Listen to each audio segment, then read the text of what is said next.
नमस्कार गुहार छत्तीसगढ़ मिशन बस्तर में आप सभी का स्वागत है। मैं हूं आपके साथ दिव्यांशु जोशी। तो छत्तीसगढ़ में इस साल विधानसभा चुनाव होने हैं।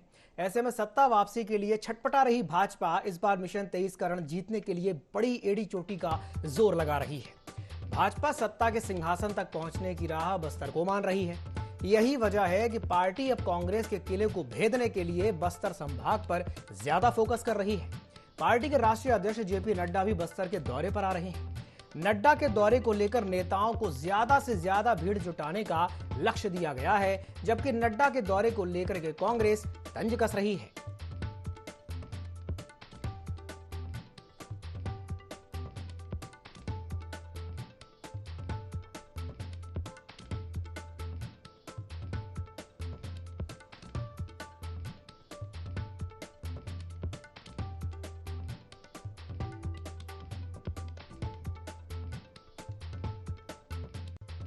हमारे सांसद नहीं है। अभी कुछ दिन पहले आप लोगों ने देखा है कि अमित शाह जी का दौरा हुआ था। इसी प्रकार से पूरे देश भर में जो 144 जो हमारे लोकसभा क्षेत्र है उसमें हमारे प्रमुख नेता आ रहे हैं। इसी तारतम्य में हमारे राष्ट्रीय अध्यक्ष जी का प्रवास हुआ। देखिए, 2023 के चुनाव को लेकर के पार्टी पूरी तरह गंभीर है और जिस प्रकार से हमारे आंदोलन से लेकर के संगठनात्मक कार्यक्रम और प्रदेश स्तर से लेकर के बूथ स्तर तक के कार्यक्रम बने हुए हैं। निश्चित रूप से 2023 भाजपा के लिए अनुकूल स्थिति बनेगी और बीजेपी की हमारी सरकार बनेगी। देखिए, स्पष्ट है, ये तो दीवारों में लिखा हुआ है, लोगों के दिलों में लिखा हुआ है कि भारतीय जनता पार्टी आरक्षण के खिलाफ में है। आदिवासियों को जो आरक्षण मिलता है उससे उनको तकलीफ है।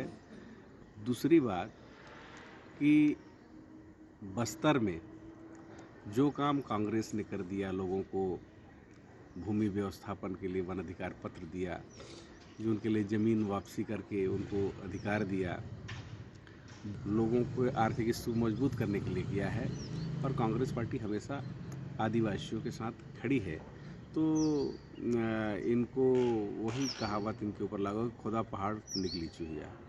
नड्डा साहब हिमाचल में भी खूब एड़ी चोटी का मेहनत की था कि हुआ क्या। तो राजनीतिक पार्टी अपना प्रयास करती है, लेकिन यहाँ कुछ होने। तो सत्ता के सिंहासन पर पहुंचने के लिए बीजेपी एड़ी चोटी का जोर लगा रही है और बस्तर को एक बड़ी राह मान रही है। और यही वजह है कि पार्टी अब कांग्रेस के किले को भेदने के लिए बस्तर संभाग पर ज्यादा फोकस कर रही है। पार्टी के राष्ट्रीय अध्यक्ष जेपी नड्डा बस्तर के दौरे पर आ रहे हैं। 12 फरवरी को वो बस्तर के दौरे पर आ रहे हैं। नड्डा के दौरे को लेकर के नेताओं को ज्यादा से ज्यादा भीड़ जुटाने का लक्ष्य दिया गया है।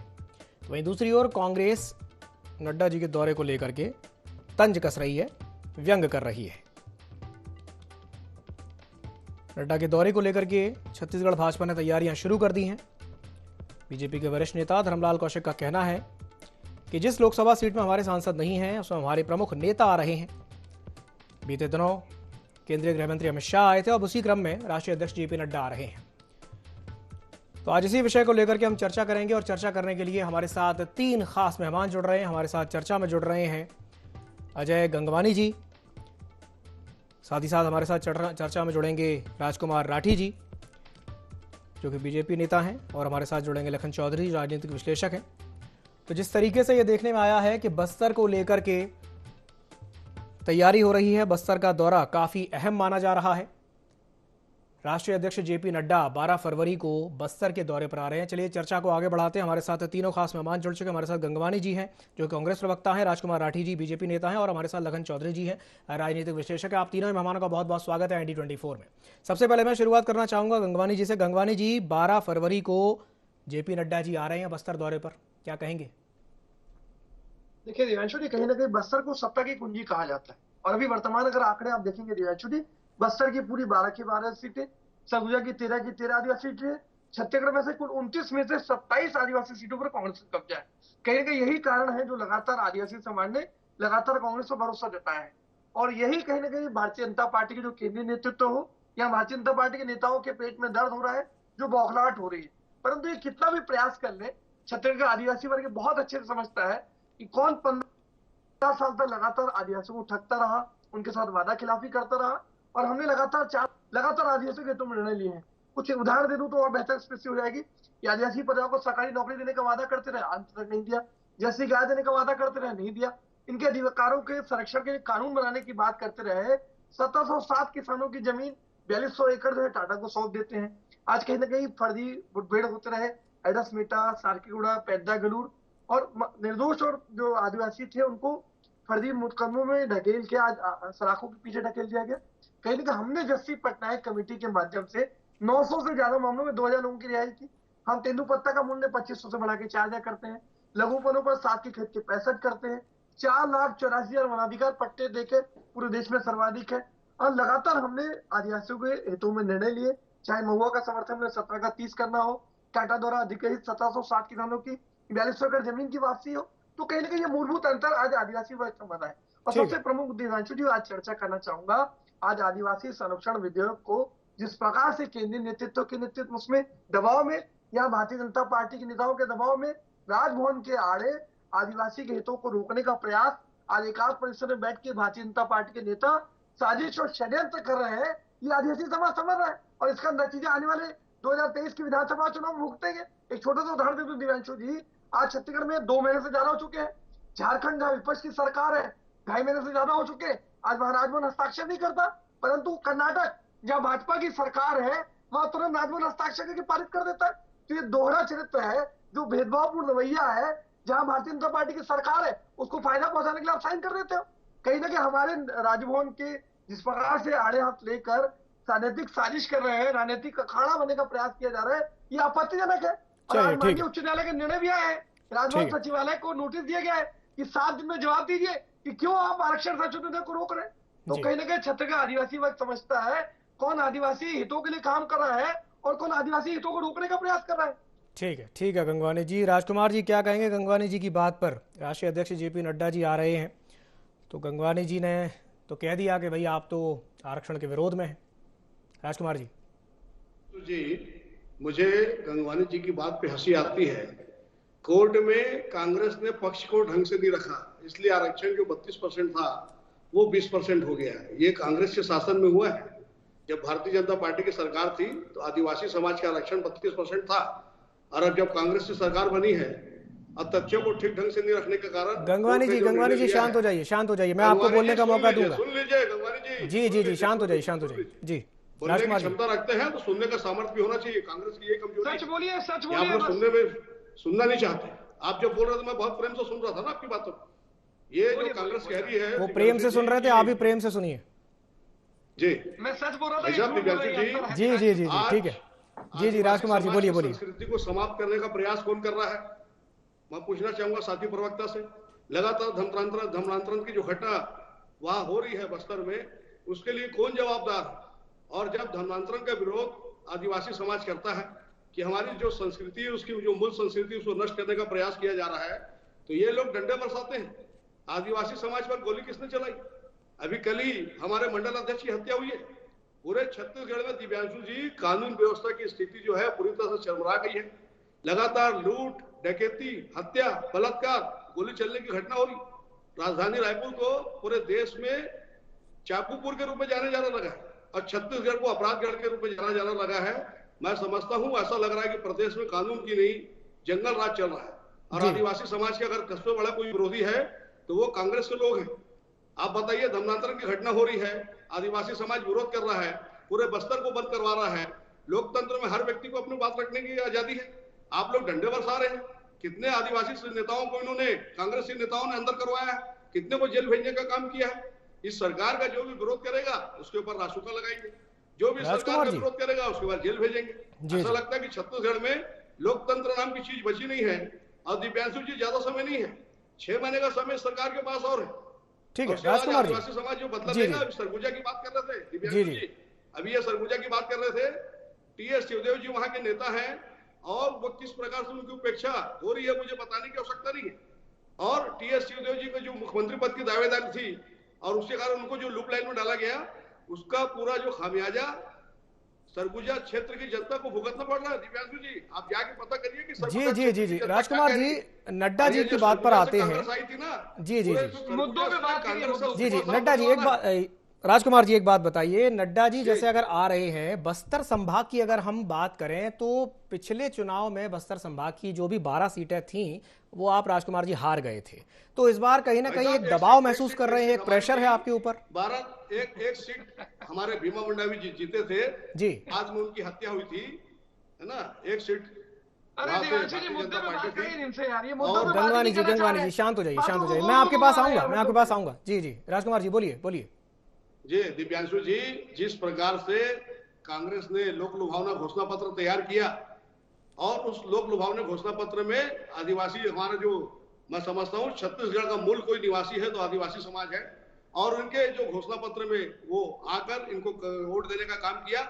लेकिन अब उनको समझ में आ गया है कि इस प्रदेश में आदिवासी समाज का कोई हित कर सकता है तो वो भारतीय जनता पार्टी की सरकार है। राजकुमार जी एक बात और इस बताइए, जब कांग्रेस खैरागढ़ का उपचुनाव जीतती है आप कहते हैं लोक लुभावन वादे कर दिए थे, जब भानु प्रतापपुर जीतती है तब भी आप यही कहते हैं कि लोक लुभावन वादे कर दिए थे, तो ये लोक लुभावन वादे ऐसे कैसे हो जाते हैं कि जनता कांग्रेस की ओर चली जाती है? क्या हर बार लोक लुभावन वादे काम कर जाते हैं? देखिए दिव्यांशु जी, खैरागढ़ में क्या स्थिति थी, आप वहां 4 दिन पहले जो चुनाव के पहले स्थिति थी, आपके जो मीडिया के लोग हैं उनसे आप पता कर सकते हैं। जी जी जी। जब भूपेश बघेल जी को लगा कि ये सीट हार रहे हैं तो उन्होंने तुरंत जिला बनाने की घोषणा की, तुरंत तहसील बनाने की घोषणा की, तुरंत अस्पताल बनाने की घोषणा की, तुरंत बैंक की स्थापना करने की घोषणा की। आप इस प्रकार का कमिटमेंट करेंगे तो जनता तो वोट देगी आपको कि भाई आप। उसके पहले तो कभी उन्होंने खैरागढ़ की हमेशा उपेक्षा की कांग्रेस ने। मुख्यमंत्री जी से मिलने के लिए देवराज सिंह जी जो वर्तमान विधायक थे, दर्शक सुन ले, तत्कालीन विधायक वहां थे, का बहाना बता दीजिए कुछ। जी जी जी, उनको आ रहा हूँ आपके पास भी आ में रहा क्या हुआ? हूँ। चार जी। चार 5-5 घंटा भूपेश बघेल जी वहां के स्थानीय विधायक राजा देवराज सिंह को इंतजार कराते थे। हम तो ये भी कहते हैं कि उसी कारण सदमे में उनकी मौत हुई। जी ठीक है ठीक है ठीक है। लखन चौधरी जी भी हमारे साथ जुड़े हुए, एक सवाल उनसे कर लेता हूं। लखन जी, नड्डा जी के दौरे को लेकर के क्या कहेंगे, कितना असर पड़ेगा इसका आने वाले समय में? जी देखिए दिव्यांशु जी, भाजपा जो है बस्तर में सेंध लगाने के लिए बहुत बेचैन है जी और अभी बजट में 15,000 करोड़ रुपए आदिवासी विकास के नाम से प्रावधान जो किया गया है, उन सारे मुद्दों को लेकर आदिवासी हितैषी की बात को रखने के लिए नड्डा जी का ये दौरा बस्तर में रखा गया है। और इसके पहले भी ये कोई पहली बार नहीं है कि केंद्रीय मंत्री या बड़े स्तर के नेता बस्तर में आ रहे हैं। इसके पहले भी बड़े बड़े कद्दावर केंद्रीय मंत्रियों का दौरा पिछले 2.5-3 साल में कई बार हो चुका है और ये एन केन प्रकार किसी भी तरह से भाजपा जो है बस्तर में सेंध लगाना चाहती है। देखिए, लेकिन उसके बावजूद भी दिक्कत ये है भाजपा के लिए कि भाजपा चाहे वो धर्मांतरण का मुद्दा खेलती है, चाहे आदिवासी कार्ड या आरक्षण का मुद्दा खेलती है, लेकिन उसके बावजूद भी बस्तर में सेंध भाजपा नहीं लगा पा रही है। यही वजह है कि एक बार फिर नड्डा जो है अभी बस्तर में आ रहे हैं और इन आरक्षण के मुद्दे पर भी, धर्मांतरण के मुद्दे पर भी 15,000 करोड़ रुपया जो आदिवासियों के विकास के लिए सरकार ने केंद्रीय बजट में रखा है, इन सारे मुद्दों को लेकर वो एक बार फिर कोशिश करेंगे कि वहां की जनता में भाजपा की जो है पैठ बनाए या भाजपा की नीतियों को लेकर जो है जनता को समझाएं। लेकिन मुझे लगता है कि नड्डा जी के इस दौरे से कोई बहुत बड़ा परिवर्तन होगा ऐसा नहीं है, क्योंकि वहां पर जो जमीनी धरातल है दिव्यांशु जी, वो इस समय कांग्रेस के पक्ष में है और लगातार जो 5 उपचुनाव कांग्रेस ने जीता है, भूपेश बघेल लगातार जिस तरह से तमाम विधानसभा क्षेत्रों का दौरा कर रहे हैं और सरकार के कामकाज को लेकर ग्रामीण क्षेत्र जिस तरह से खुश है, तो उससे लगता नहीं कि कोई बहुत बड़ी सफलता नड्डा के दौरे से हो जाएगी। मुझे लगता है कि भाजपा को जमीनी हकीकत का पता लगाना चाहिए कि आखिर जो है 15 साल के शासन के बाद कौन सी ऐसी चीज थी जिसमें उनको केवल 14 सीट में जो है संतुष्ट होना पड़ा। बहुत सारे ऐसे मुद्दे हैं जिनको लेकर भाजपा को मंथन करना चाहिए और वो कर रहे हैं। ऐसा नहीं है कि भाजपा का संगठन बहुत मजबूत है, वो लगातार इस पर लगे हुए हैं, भिड़े हुए हैं। तो लेकिन मुझे लगता है कि नड्डा के दौरे से कोई खास हो जाएगा या बस्तर में बहुत बड़ा सेंध लग जाएगा, ऐसे फिलहाल नहीं कह सकते। आने वाले समय में देखिए सियासत किस तरह कितनी तेजी से बदलता है, ये तो देखने वाली बात है और सियासत में कुछ भी कहना जो है स्थायी नहीं होता। लेकिन फिलहाल स्थिति भाजपा के लिए बहुत कठिन है बस्तर में सेंध लगाना। ठीक है, ठीक है, ठीक है। चलिए, गंगवानी जी के पास मैं वापस आना चाहूँगा। गंगवानी जी, जो बात अभी थोड़ी देर पहले राजकुमार जी कह रहे थे कानून व्यवस्था को लेकर के, कि भाई कानून व्यवस्था जिस तरीके से देखने में आ रही है कि बीजेपी के मंडल अध्यक्ष की हत्या हो जाती है, और वो बात बोल रहे हैं कि भाई कानून व्यवस्था की स्थिति कोई खास अच्छी नहीं है पूरे छत्तीसगढ़ में, सिर्फ बस्तर संभाग की बात नहीं कर रहे, वो पूरे छत्तीसगढ़ की बात कर रहे हैं। क्या कहेंगे इस पर? दिव्यांशु, देखिए, कुछ घटना विशेष को लेकर ये आरोप लगाना कि कानून व्यवस्था गलत हो चुकी है, ये पूरी तरह आपत्तिजनक है। कहीं ना कहीं एनसीआरबी के आंकड़े देख लीजिए, एनसीआरबी के आंकड़ों में ये पूरी तरह स्पष्ट हो रहा है, चाहे महिला से जुड़े अपराध हो, हत्या से जुड़े अपराध हो, डकैती हो, सारे अपराधों में कमी आई है। ये भारतीय जनता पार्टी के प्रवक्ता यहाँ बैठ के आके झूठ जरूर बोलते हैं, क्योंकि इनके पास मुद्दा कुछ नहीं है। देखिए, धर्मांतरण की बात करते एक बहुत अच्छा मुद्दा दे दूं, क्योंकि कहीं ना कहीं छत्तीसगढ़ में भारतीय जनता पार्टी पूरी तरह से मुद्दाहीन है। तो घूम फिर कर एक वर्ग के प्रति दूसरे को खड़ा करना, धर्म को धर्म से लड़ाना, और ये इनका हिडन एजेंडा राजनीतिक टूल है। आज देखिए, पहले भी कवर्धा में होता है तो विश्व हिंदू परिषद, भारतीय जनता पार्टी के कार्यकर्ता, उनके नेता, इन सबकी गिरफ्तारी होती है। अभी नारायणपुर की घटना की बात कर रहे हैं राजकुमार राठी जी, वहां कौन गिरफ्तार होता है? भारतीय जनता पार्टी के जिला अध्यक्ष। तो यहाँ मुद्दाहीन होने के बाद इनका काम ये है कि यहाँ धार्मिक हिंसा फैलाए, गंगवानी जी, गंगवानी जी, आपने 2 बार मुद्दा विहीन शब्द का प्रयोग किया, लेकिन मुझे एक बात बताइए, जो संविदा कर्मी जब हड़ताल करते हैं तो क्या वो मुद्दा नहीं है? धर्मांतरण क्या छत्तीसगढ़ में मुद्दा नहीं है? सड़कों की जो स्थिति है क्या वो कोई मुद्दा नहीं है? तो आप ये कैसे कह सकते हैं कि बीजेपी के पास तो कोई मुद्दा ही नहीं है? गंगवानी जी, थोड़ा समय दीजिएगा। देखिए, आज धर्मांतरण के लिए मध्य प्रदेश के समय हमारे मुख्यमंत्री रविशंकर शुक्ल जी के समय कानून है। यहाँ बैठे भारतीय जनता पार्टी के प्रवक्ता 4 सालों में एक भी तथ्यात्मक एफआईआर किए हैं क्या? बता दीजिए इनको। आज पुरानी बस्ती थाने में रिपोर्ट करने का प्रयास करते हैं, एक ही समाज का पोस्टर, एक ही समाज का रिपोर्ट, आखिर में फर्जी रिपोर्ट लागू होती है, वो मारपीट करने का प्रयास करते हैं। भैया, आप कानून और संविधान में विश्वास तो रखिए, आप एक एफआईआर तो करिए। क्यों साजिश और राजनीतिक षड्यंत्र करते?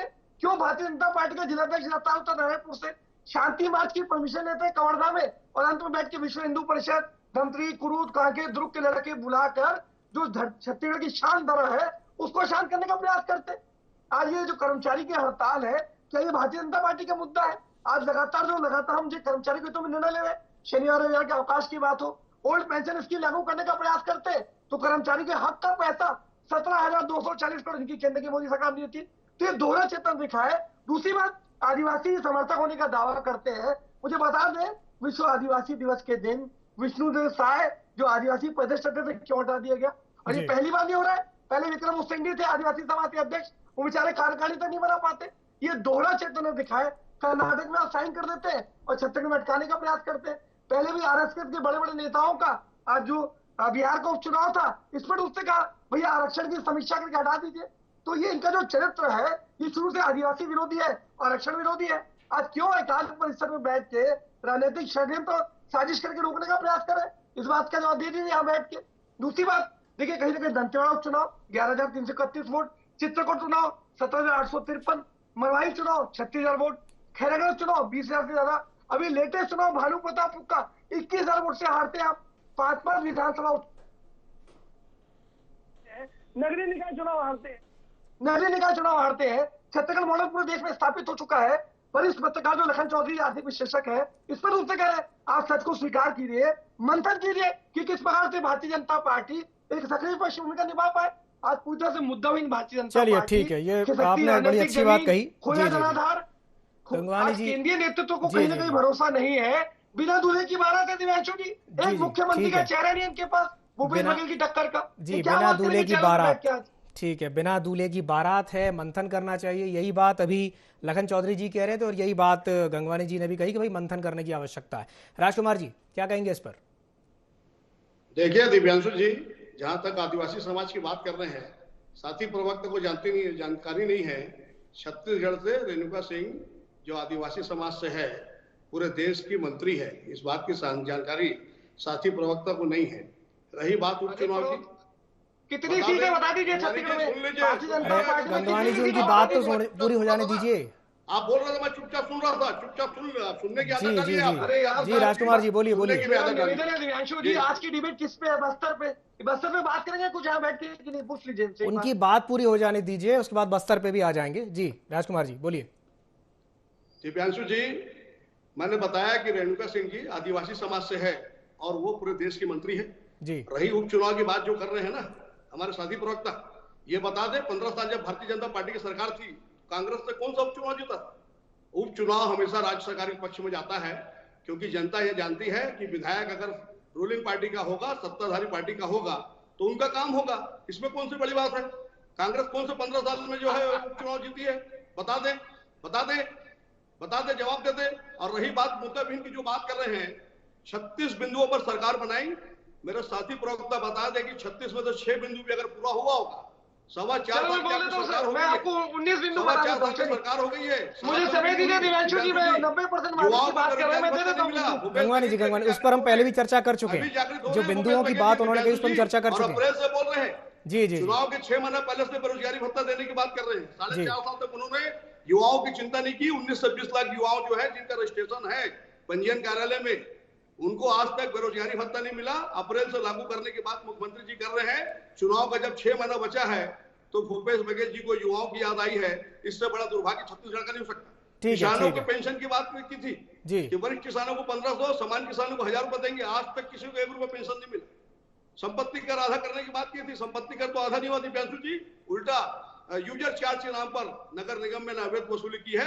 सारा रिकॉर्ड जो है छत्तीसगढ़ की जनता के पास है। ठीक है, इन्होंने कहा कि जो है जमीन, जिसे जमीन का पट्टा देंगे, मालिक बनाएंगे। आज तक किसी को भी जमीन का पट्टा नहीं मिला। साथी प्रवक्ता बता दे, 36 में से 6 बिंदुओं में अगर पूरा किया होगा कांग्रेस सरकार ने। मैं बता दूं, चलिए ठीक है, ठीक है, ठीक है दिव्यांशु जी, 1 मिनट दे दो, बता दूं। जी जी जी, 1 मिनट दे दे मेरे को दिव्यांशु जी, 6 बिंदु की बिंदु गिनवा देता हूं पूरे। सरकार ने 297 वादे किए। ठीक है, ठीक है, ठीक है, राजकुमार जी, गंगवानी जी, ठीक है, ठीक है, आपको सरकारी नौकरी दिया, आपने जर्सी गाय दी। जी जी, चलिए ठीक है, ठीक है, ठीक है, जनता से झूठ बोलना बंद करें। ठीक है राजकुमार जी, गंगवानी जी, एक एक करके अपनी बात रखें। 6 महीने का समय है। चलिए ठीक है, मैं लखन जी से एक सवाल कर लेता हूँ। लखन जी जी जी जी, ठीक है, ठीक है, ठीक है। लखन जी, एक बात बताइए, 2 बातें निकल करके सामने आ रही हैं कि जिस तरीके से धर्मलाल कौशिक जी ने एक बात कही, उन्होंने कहा कि भाई बीजेपी के लिए 23 में अनुकूल स्थिति बनेगी। क्या वाकई में अनुकूल स्थिति बनेगी? और दूसरी बात ये कि 23 को लेकर के पार्टी गंभीर है, ऐसा उनका कहना है धर्मलाल कौशिक जी का। क्या वाकई में पार्टी 23 को लेकर के गंभीर है? ये मैं आपसे जानना चाहूंगा। लखन जी बताइए। जी देखिए, गंभीर तो बिल्कुल है, क्योंकि 14 सीट को किस तरह से दोगुनी की जाए, बढ़ाई जाए, ये भाजपा के लिए बहुत बड़ी चुनौती है। तो गंभीर तो है, इसमें कहीं कोई दो राय नहीं है। भाजपा बहुत गंभीर है और उसके लिए संगठनात्मक स्तर से लेकर तमाम स्तर पर जो है वो प्रयास कर रही है कि किस तरह से जो है कांग्रेस के वोट बैंक में सेंध लगाई जाए। दूसरी बात, 2023 भी भाजपा के लिए बहुत महत्वपूर्ण है।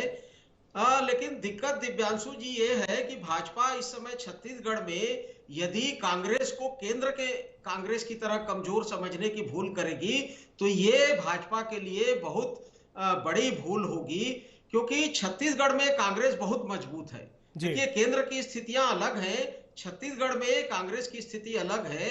इसलिए भाजपा को अलग तरीके से यहां पर लड़ना पड़ेगा। और भाजपा खुद भी देखिए, अभी आदिवासी नेतृत्व या ओबीसी नेतृत्व को लेकर उलझी हुई है, फंसी हुई है। इसी तरह से आरक्षण के मुद्दे पर कांग्रेस लगातार भाजपा को आरक्षण विरोधी बताने में अभी तक जो है सफल होती रही है। राजभवन में आरक्षण का मामला अटका हुआ है। तो इस तरह से कुछ मुद्दे ऐसे हैं जिसमें विरोधाभास की स्थिति है और भाजपा उसमें फंसती दिखती है, जबकि कांग्रेस का जो स्टैंड है वो क्लियर है। तो मुझे लगता है कि 2023 में चुनौती भाजपा के लिए अधिक है। बिल्कुल बिल्कुल बिल्कुल सही कहा आपने लखन जी, बहुत मजबूत है। जी जी जी जी, बीजेपी के लिए वाकई में डगर कठिन है पनघट की। चलिए ठीक है, आप तीनों ही मेहमानों का बहुत बहुत धन्यवाद हमारे साथ जुड़ने के लिए और चर्चा में शामिल होने के लिए। तो विधानसभा चुनाव 2023 में होने हैं और ऐसे में सत्ता वापसी के लिए लगातार बीजेपी प्रयासरत है। 2023 का रण जीतने के लिए एड़ी चोटी का जोर लगा रही है। राष्ट्रीय अध्यक्ष जेपी नड्डा 12 फरवरी को बस्तर पहुंचने वाले हैं और बस्तर की बात की जाए तो बस्तर को छत्तीसगढ़ में सत्ता की चाबी भी माना जाता है। अब यह देखने वाली बात होगी कि जेपी नड्डा के बस्तर पहुंचने के बाद, उनके इस दौरे के बाद आखिर बीजेपी पर कितना असर पड़ता है और उनके दौरे को बीजेपी कितना भुना पाती है। तो गुहार छत्तीसगढ़ में फिलहाल के लिए इतना ही। मुझे दीजिए इजाजत और आप बने रहिए IND24 के साथ। नमस्कार।